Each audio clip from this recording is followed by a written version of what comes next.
Hey, thanks for being a part of the conversation. Let's do some pod crashing. Episode number 306 is with Sarah Wayne Callies and Paul Adelstein from the podcast Prison Breaking. Good morning. Excellent.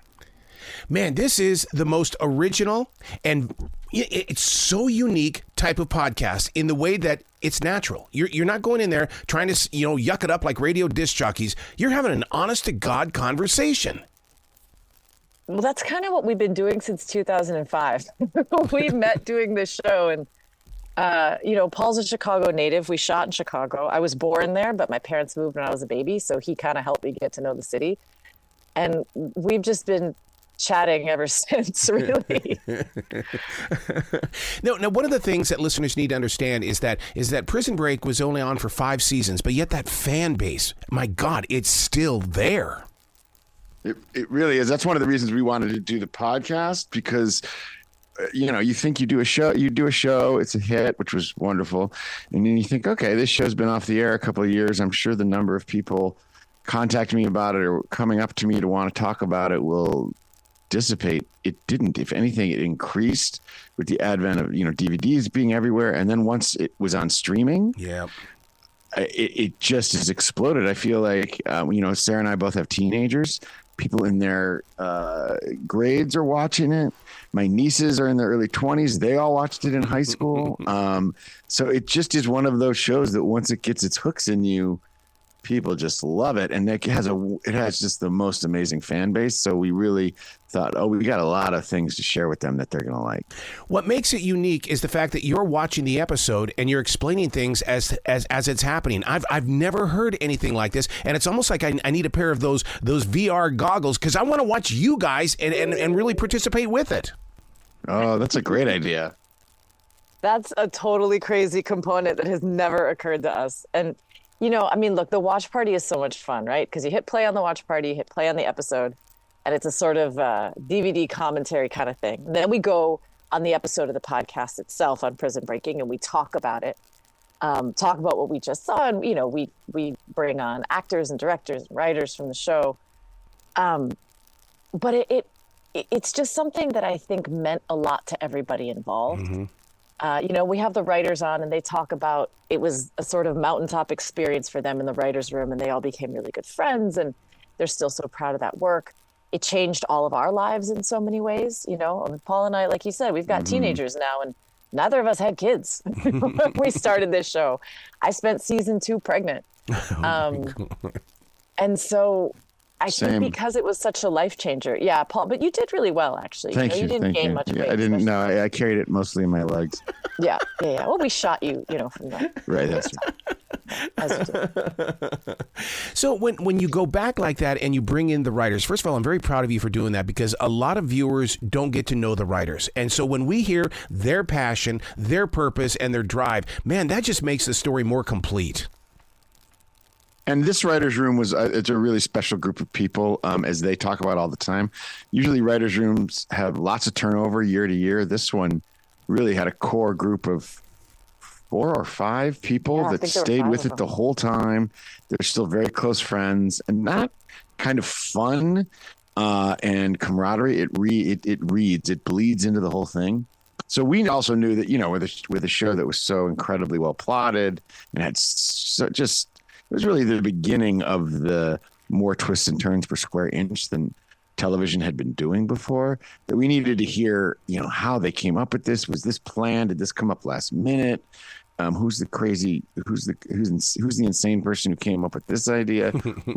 And so I think the audiences, the fans just will be blown away by hearing some of these stories about how this beast got built. Wow. Like, for instance, how on earth they got the name Teabag past the standards and practices people and landed it on television at a time when, Fox was run by Rupert Murdoch.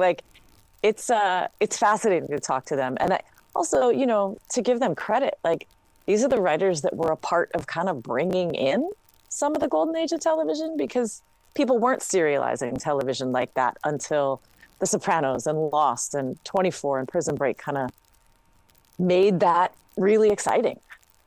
But you know what's so interesting about you guys, the writers, the directors, and the producers?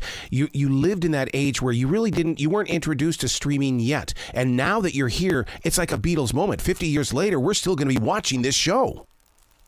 Yeah, there's a lot of shows, obviously, that do well on streaming. Prison Break, I don't know what exactly it is. I think it's some combination of the storytelling being set in a prison at first and how intricately plotted it is, and something about the filmmaking. It's very cinematic. That you watch it, it's 18 years old or whatever. It does not seem dated. Like everyone's using flip phones. It doesn't bother you. And so there's something about it. It's like its own little graphic novel universe. And so I think that just translates generation after generation. I think one of the things too is that what the show is about still resonates. I mean, it's a show about somebody who would do anything for family. And it's a show about what real loyalty looks like. And it's, look, there's violence in it. There's a lot of action in it, but it is sometimes at its heart a very sentimental show, and a show that says, good people have to stand up against terrible forces sometimes in order to do what's right. And I think that still resonates in an age that is increasingly cynical and increasingly bleak. I think that story really matters. I can't be the only one who wants to be in row D at a movie theater with popcorn and candy watching this on a big screen, because I want to be able to look at the entire thing without the frame of a flat screen. Totally agree. Oh, interesting. Totally agree. I love going to the movies. Yeah. Yeah. And like you said, this has got that drama and that intenseness about it, and the quality is there. I would pay to go see 2 episodes a week if you guys were to bring back all 5 seasons. Ooh, wouldn't that be great? A full theatrical release. God. Wow. What's interesting is actually the show could take it, by which I mean we shot it on film. And that's one of the things that we talk about is the ways in which the making of television has changed since 2005, and how we put this thing together, how the directors made certain choices about everything from location to tone, to the coloring of the frames. I mean, it's really beautiful to kind of dig into this kind of thing and see the choices that were made. One of the things that really makes the podcast stand out is the fact that I love the way you guys pause. And comedians always talk about the pause. And so therefore, as you're pausing and listening to each other's questions, I mean, I just love the way that you give each other enough room to think about what you're about ready to say. Yeah, one of the things that Sarah and I realized when we met and then remained friends is that we can really talk. We really like to talk. And we figured, well, let's talk and see how that ends up sounding. And it's an interesting point that you bring up, because at first we were like, should we cut some of these pauses out? It's getting a little, and we decided, no, that's how we sound. Let's see how that translates. You guys have created your own countdown on this. That's interesting. Where did that twist come from? Technical. It came from like a lot of creative decisions. It came out of a technical need.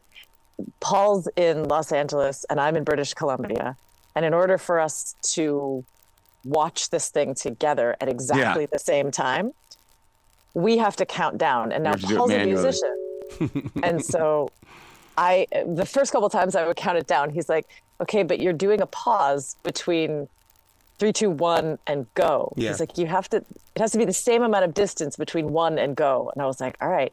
So I've been working on my counting. There's math, Arrow, involved in this. There's actual math involved in our podcast, which I did not sign up for, but Paul's been very patient. And I think my counting's gotten better.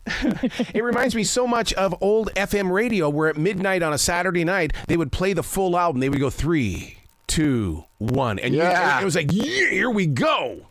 Get your tape deck ready. So that's so true, dude. I did that. I'm sorry, but I did. Oh, yeah, me too. Now, what have you learned from doing a podcast like this when you go back into the episodes? Do you see things that you didn't see before? Oh, my gosh. Sarah and I have both become directors subsequently. And at the time I had done some film acting. Sarah was a little newer than I was. And, the first few years you're a film actor, especially if you come from theater, you were really just trying to get to your mark and not get hit in the head by some kind of piece of heavy machinery. And then once you learn the technical ins and outs of filmmaking, that takes a little while. And then you learn about directing and all that stuff. So now, these years later, we can look at it and say, oh my gosh, how did they get this day? How did they shoot this all in one day? Look at that angle. What do you think they built there? Do you think they had to repaint that side of that building? All that technical stuff that we wouldn't have noticed at the time that went into making Prison Break the kind of cinematic experience that it is. We get to re-experience all that stuff, and we get to kind of use each other's eyes and knowledge to get into it. And that's been really educational, which is just kind of took me by surprise. Not to mention watching these kids. I mean, what's been interesting is this show was really emotional for me on a lot of levels. I put it on a shelf when we were done. I don't think I could have taken it down in the first 10 years. Yeah, same. But now, when I watch this woman in her 20s named Sarah Wayne Callies perform this role, it doesn't feel like me. Oh, really? She's actually closer to the age of my eldest kid. She is closer to my age now.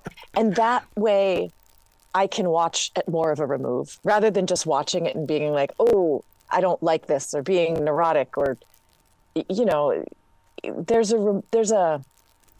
a critical distance that I think allows for the space to appreciate what's there and to remember the best parts of the process. Wow.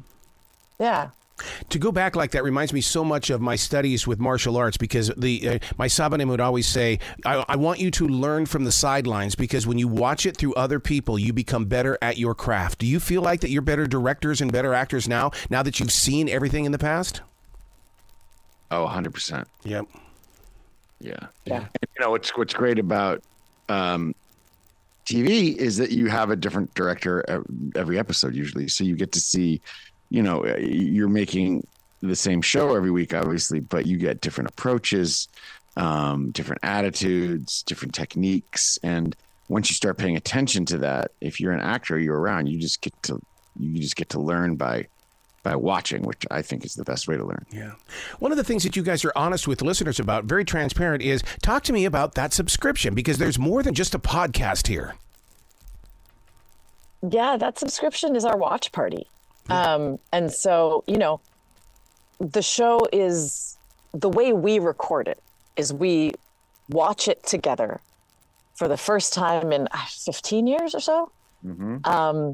And you hear us in real time. I mean, because the show is so densely plotted. There's a lot of moments where the two of us are like, oh my God. Yeah. Like, the details of the back and forth, we just don't remember. We just don't remember there's so many twists per episode. Or when they cut a guy's toes off at the end of the second episode, we sort of lost our minds. And so, for fans who want to tune into that watch party is a subscription service. Yeah. For people who just want to listen to us talk about the episode and don't want to rewatch it with us, that's all available wherever podcasts are available, on, iHeart and Apple and Spotify and all that stuff. And that's where we have our guests on, and get some of their perspectives too. We're talking to Marshall Allman on an episode we recorded this week that's later in the season. And he proposed to his girlfriend by jumping out of a plane over Thanksgiving break in season 1. It was that kind of a show where all of our lives were moving so quickly while the show was happening that we were changing as people. Yeah. And at the same time, we were, I don't quite know how to put this, but we were also getting a little famous, which changes you as a person. Yep. And we were on location for the first 3 years. That's what I loved. Yeah. Yeah. And so, we were really the only people that we had to process those changes with. Yeah. I spent more time during my pregnancy with Paul than I did with my mom, which is weird. Wow. But I was at work every day. Remember, I almost threw up on you once too. I had terrible morning sickness, and we were shooting on this train, and it kept going back and forth and back and forth and back and forth. And then you had to choke me out. Yeah, and I almost barfed on your head. Yeah, you did. It was great. Sorry about that, by the way. Oh, that's okay. You have to love the friendship that has come from this, because, I mean, there's no way that you could have predicted this. No, and we've tried to kill each other a couple times on screen. We've both died a couple times on screen. I mean, there aren't that many friendships that survive multiple murder attempts and resurrection from the dead. Go ahead. No, please. It bonds you when you go through these experiences, whether they're positive or negative. They are super intense, and especially on location. You're away from your family or away from your home. You build these set families, and this was a positive experience, but it was also it was a pressure cooker. The show was very challenging to make. Long hours, cold, hot, all those things. And then it was a bit of a rocket ship, as Sarah was saying. And, we very quickly, the show kind of was on the cover of magazines and winning awards. And so we all experienced that together. And that's really a bonding experience that in a lot of cases lasts for quite a while. Wow. You guys have got to come back to this show anytime in the future. The door is always going to be open. I love your collaboration, and I would love for you guys to work together even more and more on that flat screen. Well, from your lips to God's ears. We'll we'll write something and direct it together. There you go. Well, you be brilliant today, okay? Thanks, Ira. You take good care. Great talking to talk to you.